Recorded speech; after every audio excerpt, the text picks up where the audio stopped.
What's up, guys? This is MMAsherdog for BluffTheSpot, and in today's video, I've got something special prepared for you. In his podcast with Joe Ingram, Limitless surprised the poker world when he announced that he would play everybody heads up at high-stakes no-limit hold'em. And ever since the heads-up series started, we have seen some huge pots. And today, we will analyze Limitless's top 7 biggest pots at high-stakes poker together. But before we jump into the action, I quickly want to announce that I've put together a 100% free poker training product that will help you make more money playing poker without studying more. It's only available for limited time, so check it out while it is still available. The link is in the description down below. Also, hit the like button and subscribe so you never miss out on the latest episodes. And now, let's jump right into the action.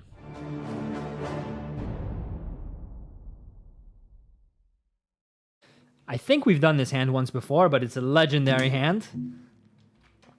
So Christopher Brewer, who I believe is an American live reg, opens a small blind. He made it just, 3.5 big blinds, not 3, because there's more money out there, which means there's more money out there for people to fight for. So he doesn't want to give him a discount. Wiktor's going to 3-bet, 22K. That's a pretty standard sizing. And Chris Brewer with the top of Ivy's head. 4 bets. So again, aggressive dynamic, right? Aggressive open raises, aggressive 3 bets means aggressive 4 bets equals aggressive calls and shoves. So, Wiktor is getting, a decent price to play in position. They're also a little bit deeper. There's still, about 110 big blinds effective post-flop, and there's already over half a stack in there. Now, Chris is obviously super happy about this board. He's going to have aces every time, queens every time. He's going to have some hands like ace-king and ace-queen. Maybe he 4-bet bluffs with like a suited ace, or, even if he has kings. It's obviously not the greatest board, but it's not the worst one either. So Chris goes very small. Obviously, the board is not super dry, but not super draw heavy either. And he knows he's way ahead. And now, tough spot here. What is Brewer going to do? I think he's going to do a lot of checking, and then he's mostly going to bet small again. He might also shuffle in sometimes, right? There's less than pot behind. But checking is going to be his most frequent play. And now Wiktor's got a thing like, hey, can I get value here? Chris can definitely have good hands to check here, like sats and good top pairs, whatnot. So I'm going to bet quite thinly. I'm going to bet quite polarized here, as I've got a very good hand, or I've got a very bad hand. Very good or very bad. Very polarized here. So, and now, on the river, something like 6-7 of clubs gets there. And, in Wiktor shoes, 7 deuce is always possible. But at the same time, hands like king jack, jack 10 missed, all those straight draws, couple of flush draws. So Wiktor still has plenty of bluffs at his disposal to shove with. Wiktor does shove. I think that's probably his only bet size. There's only a bit over half pot behind. Chris is thinking about it, so he probably has something like an ace.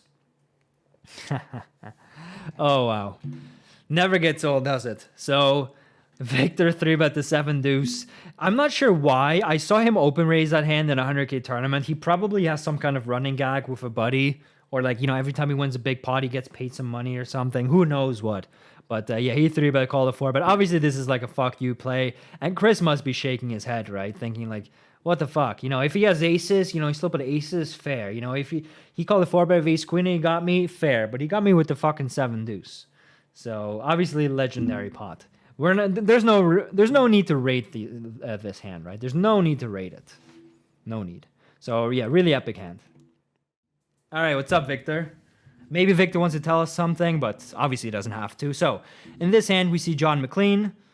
He raises a little bit larger than some guys. And, as I said, John is going to open a lot of hands, right? Because there's so much money out there. There's 2K extra in there and another 1,200. So he's getting greedy. He's going to open a lot of hands.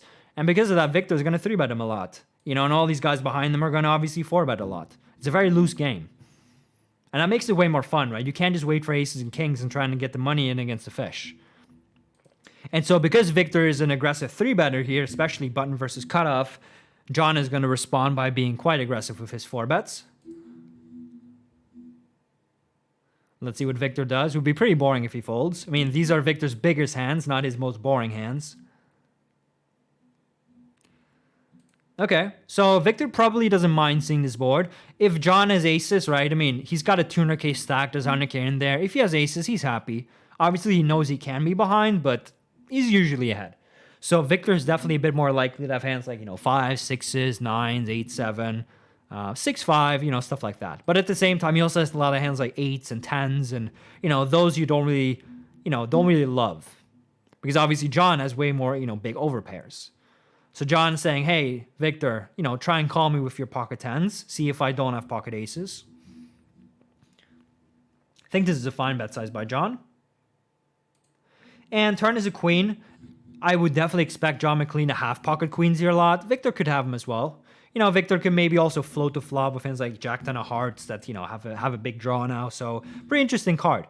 Be interesting to see. I mean, there's 160k in the pot, 175 behind. Does John shove? Does he bet small? You can do both.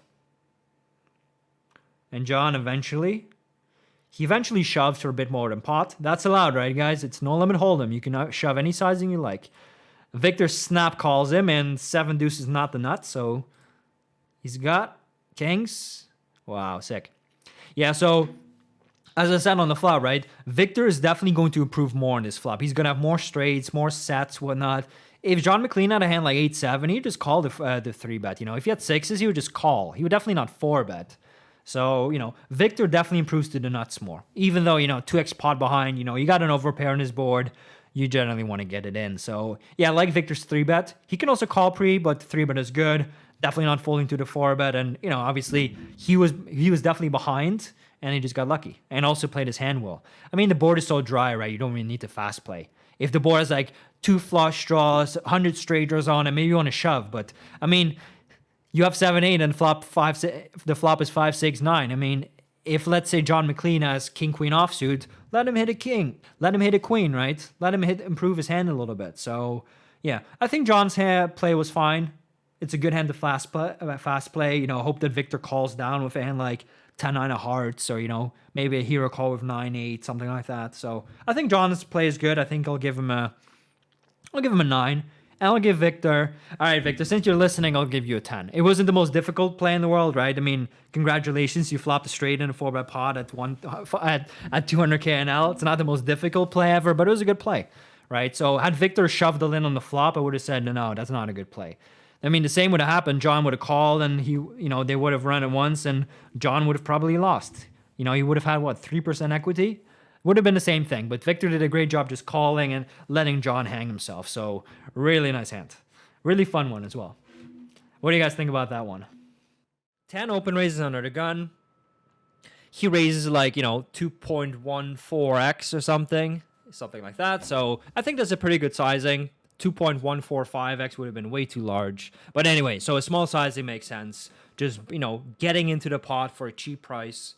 And because there's so much money out there, Chris Brewer has a flatting range, which is definitely correct as well.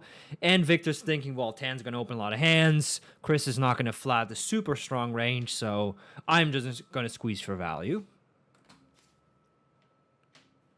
And so 10 knows that Victor doesn't need aces to squeeze here. He's going to squeeze pretty aggressively, so Tan decides to 4-bet bluff. I'm not sure if it's Tan or Tan. I'm going to call him Tan because it sounds more Chinese. So Tan ends up 4-betting and Victor calls. It was a pretty big 4-bet. They are a little bit deeper, so 260 to start. So 130 big blinds each.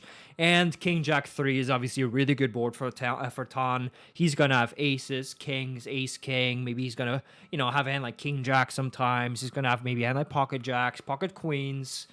Even if he were bluffing with a hand like ace 10 suited, he's got something, right? He's got an overcard. He's got a gotcha to the nuts. He's very happy about this flop. So he decides to bet. Okay, makes sense. We're not going to do a lot of checking on this board. Some guys may not check at all on this board. And we see a 5 turn. There's 200k in the pot. Tan has 160 behind. So I think he's going to shove as his main bet size. He's got 80% pot left. Checking also makes a lot of sense. So let's see what he does. Protection now is a lot more important. If Victor has a hand like, ace 10 of spades, ace queen of spades, that type of stuff, Tan wants to protect his hand. Now, he also wants a slow play, right? Because Tan may have a hand like pocket queens here. He may have a hand like ace jack here. And he doesn't really want to put more money in the pot with those hands. So he can also check a hand like pocket kings, let's say, and kind of trap Wiktor and hope that Wiktor puts in more money with a bad hand. And and we see we see Jack 9 offsuit and Ace Queen. So I'm not sure which hand is more surprising. Okay, so starting with pre-flop, under the gun, you know, Jack 9, it's a bit of a loose open, right? So Jack 10 would be quite a bit better. As I said, there's a lot of money in the pot. You have to be much looser, but Jack 9 is quite loose. Now, Wiktor's thinking, well, if these guys are so loose, I'm going to squeeze Ace Queen, which is perfectly acceptable, right? And then even calling the squeeze. If he believes that Ton is very loose, I mean, he clearly is, he's 4-betting Jack 9, then I can't blame him for calling or even shoving pre-flop. And then on the flop, Wiktor's thinking, well, I've got an overcard and not gut shot. I want to float this hand. Fine. But then on the turn, it gets a little bit wacky, right? I mean, he calls with Ace Queen. So, you know, Wiktor must be thinking that Ton was bluffing with worse than Ace Queen. Either he had Ace Queen or he had a hand like Ace 10 suited, Ace 4 spades, whatnot. But when Ton shoves here, he can so easily have like aces, kings, Ace King, King Queen, you know, jacks, all that type of stuff. So that's a pretty sick call by Wiktor, to be honest, and I don't really like it. So I like the fact that he's calling light. I mean, you know, Ton's clearly not in the mood to fold anything at the moment. He's clearly in the mood to gamble, but Ace Queen is a bit much. And then Ton, okay, he see bet the flop, whatever. I don't know, it's not the worst play in the world, but when he shoves here, he correctly identifies that he needs a lot of protection, right? Against hands like, you know, Queen 10 of spades, Ace Queen of spades, but this hand is pretty questionable. So now we have to rate the hand. Let's see. I'll give him a 0 out of 10. Yeah, I think that's the first 0 I've ever given. And I'll give Wiktor's play is definitely better than Ton's, I would say, but it's definitely questionable. So last time I gave Wiktor a 7 and a heads up play, and he messaged me on Skype and said, hey, why don't you give me better ratings? And I said, when you deserve him, in my mind, you'll get him. And then the time after, he got a 10 right away. So I'll give him a 3. I'll give him a 3. So yeah, questionable play. Let's see who holds. Of course, Ton runs it once, $500,000 pot, no big deal. And River's a 7. Yeah, pretty sick spot. So they may not have gotten the highest grades for, you know, quality of play, in my opinion. And maybe I'm wrong, right? But for heart, they get a 10. So yeah. So Wiktor got a 3 combined with a 10 for heart. So that averages at 6.5. I think a 6.5 is acceptable, right? So let's see. What do you guys think about this play? The game is 1K, 2K with a straddle and an ante. Actually, it's 5 and 1K, 2K with the straddle and the ante. So because there's way more money in the pot, everybody's constantly paying money. You can't just knit out and wait for aces, right? So, all right. So this is kind of strange, right? You see how Limitless is on the button at the same time he's last to act. That's because it's a 3-handed game. This game is not ideal to play. So as you can see, Ton is in the basically he's in the small blind, and Wiktor's in the straddle. King 4 suited is a standard call. You know, it's one of those hands where folding is a little bit tight, of course. I mean, it's way too tight, but 3-betting for value is too, you know, it's too thin. You're not getting called by worse kings. You're not getting called by worse queens. And obviously you can't really call 4-bet, right? So calling is a standard play. Ace 10 is a very good hand in this straddle structure. And this is a cooler flop. So 10-6-3 is a scary flop, right? I mean, Wiktor can easily have a flush. He can easily have a pair. He can easily have 2 pair. He can have big flush draws. So Ton can do some betting if he likes, but he definitely has to be careful. It's not like ace deuce when, you know, everybody knows you can just bet all the time and nothing bad can really happen. So let's see what Ton does. So Ton goes ahead and bets quite small. I mean, Wiktor's got a really nice hand to raise, right? He's got the second nut flush. He's going to get called by many worse hands, including the ace of spades. So I definitely like to see him raise here.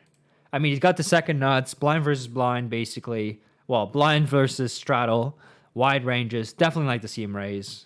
Love to play. Turn is an ace, which definitely is good for both guys. Wiktor is going to raise the ace of spades sometimes, and now he has a pair. And obviously, Ton is going to bet the ace of spades, which he actually did, and now he has top 2 pair and the nut flush draw.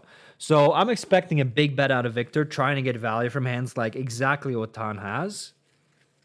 Let's see if he bets big. I was thinking 40k in my head, 39, pretty close.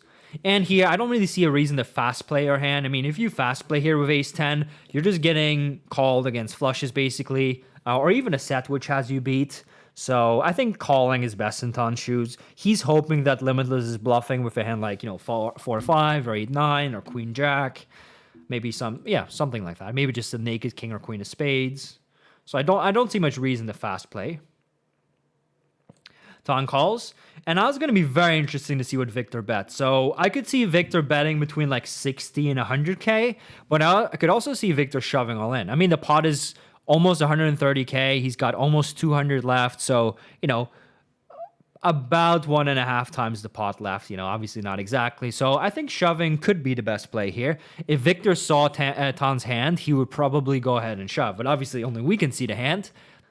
I think he's going to go ahead and shove. He probably puts Ton on the type of hand he has, some kind of ace of spades with something else. And he probably figures that he's going to call it. It would be really sick if you bet something like 30k, hoping that Ton check raises all in as a bluff. And so when Ton sees his half pot bet, a little bit over half pot, he's probably thinking like, man, I've got top 2 pair, I blocked the nut flush as well. Wiktor could definitely be bluffing with, single king of spades, single queen of spades. Let me go ahead and call here. Or maybe he checked min raise bluffed. That would be really sick. Wow, really sick play. So Ton actually goes ahead and check raises.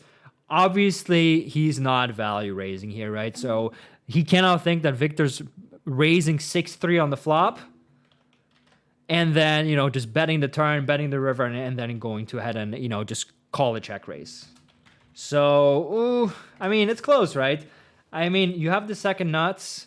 Ton has to be bluffing with the hand he's got, the ace of spades. I think if Ton had a hand like 9-8 of spades, he would not shove all in probably. Maybe he would. So I think Wiktor can fold. If Ton ever has a worse flush, he needs to call. If he ever has some kind of bluff like the ace of spades, he needs to call. So, obviously it's not a snap call. You need your opponent to be good enough to bluff in a spot like this. You need to be fearless. But I don't think Wiktor can fold this one. Nice call. Wow, nice hand. Just casual 527k pot. Really nice hand. So I'll give Wiktor... I'll give him a 9.5. I think the preflop call is great. The flop raise is great. The turn bet is great. On the river, he bet 70k. I think that's fine. I think shoving all in is also a cool play. If he believes that Ton is, overdoing this type of stuff, then betting medium size and inducing the play is actually the best play. So actually, I'm going to change my mind. I'm going to give him a 10. Maybe he had a little read on Ton that he can, he can go crazy sometimes. And he obviously got a bit lucky to, see this hand. So yeah, I think Wiktor's play was basically perfect. There's nothing I would have really done differently.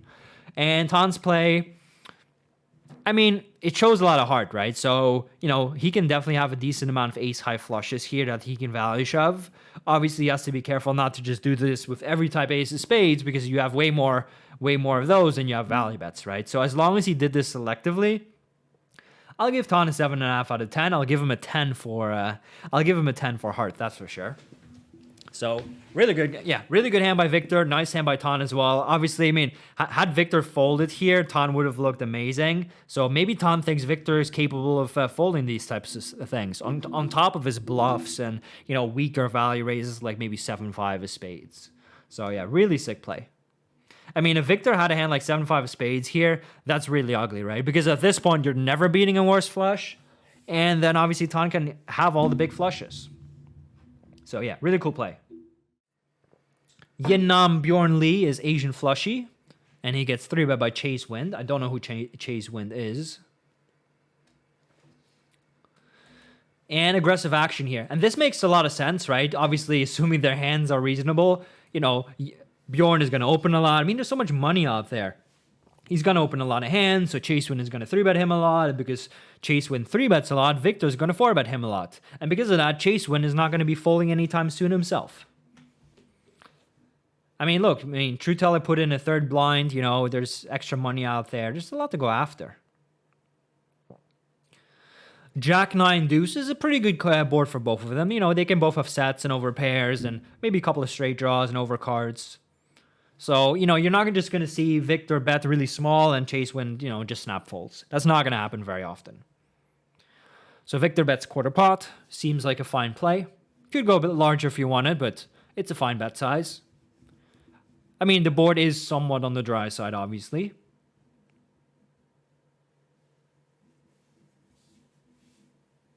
And so this is very interesting, right?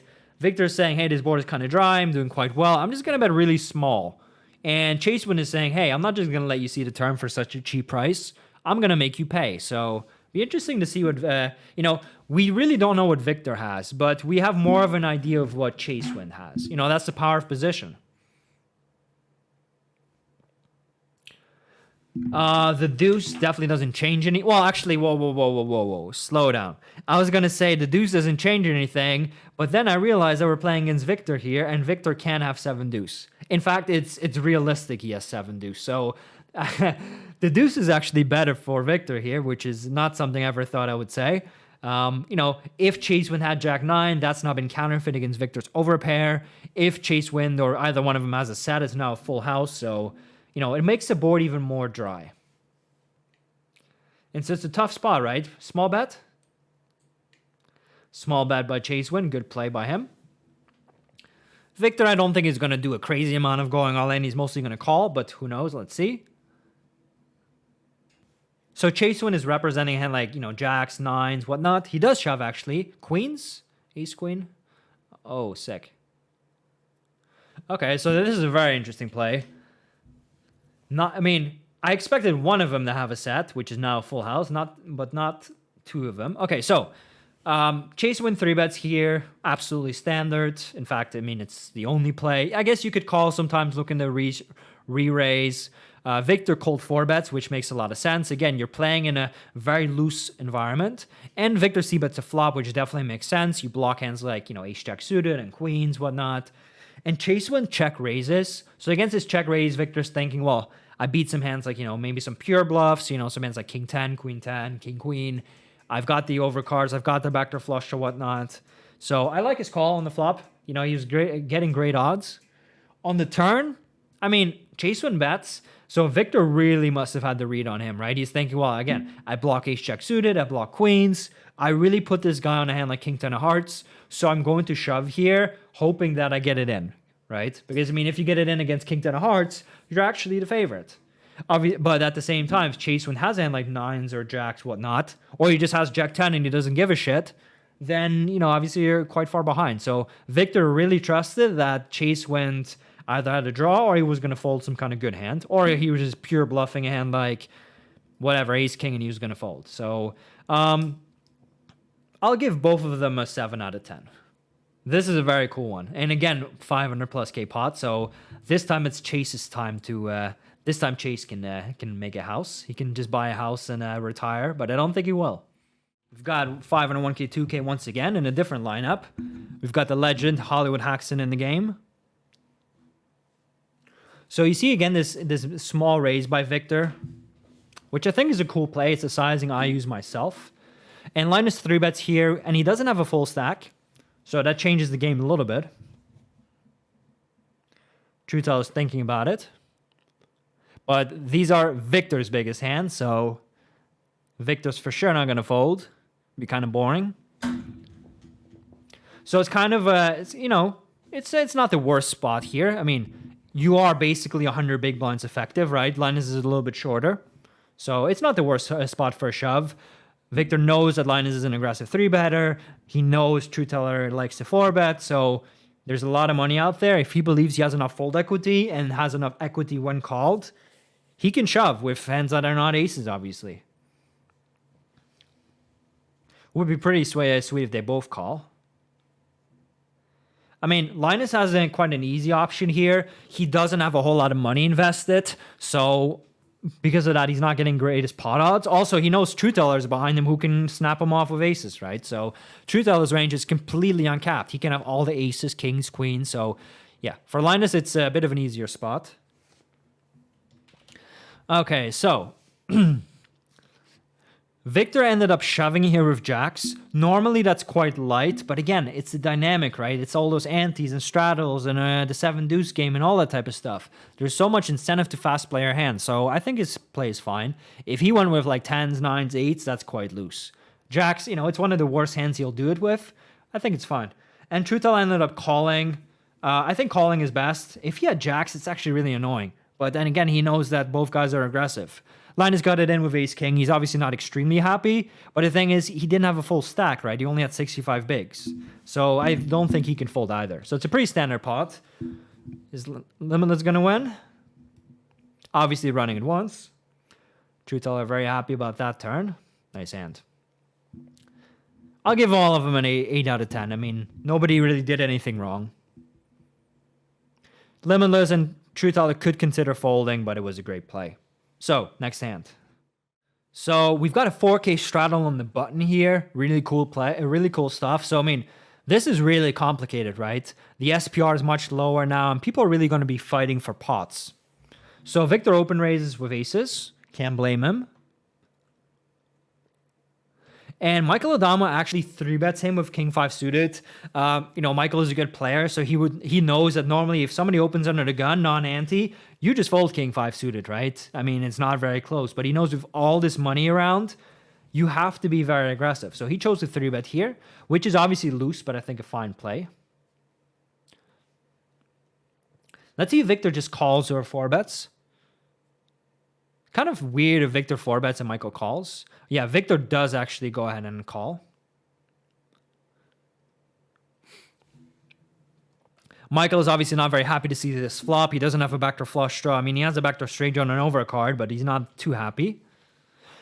Let's see if Wiktor continues to set the trap. He must think that Michael is full of it. He must think, hey, I'm opening a lot. There's so much money out there. Michael's going to 3-bet the hell out of him. I'm just going to let him, right? I'm just going to let him keep betting with hand like, king jack offsuit, and I have 100% equity against that hand. So Wiktor decides to slow play once again and actually gets rivered here. He actually doesn't really mind that river too much because he's thinking, well, I still beat 10-9, I beat 9-8, I'll beat hands like king jack, whatnot. So Michael obviously doing a little river dance. He's obviously going to shove all in. Well, maybe he bets half pot, but I think he's going to shove all in. And Wiktor's never folding. I mean, Wiktor's never folding. Michael may even have hands like kings in his range for value. He can be bluffing with hands like 10-9 or 10-8. So this is just a cooler spot. Michael got really, really lucky there. Really, really lucky. Wiktor definitely could have ended up 4-betting, but I really don't mind the play. I'll give him an 8.5 out of 10. As for Michael, I'll give him an 8.5 out of 10. Obviously, the 3-bet is quite loose.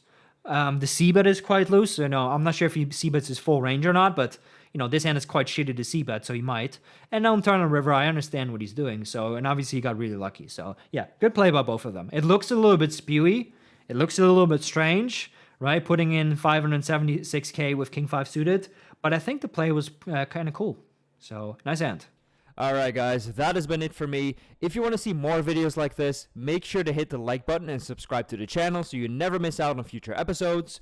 Also, make sure to grab my brand new free training product that will help you make more money playing poker without studying more before it expires. You will find the link in the description down below. See you next time, and thanks for watching.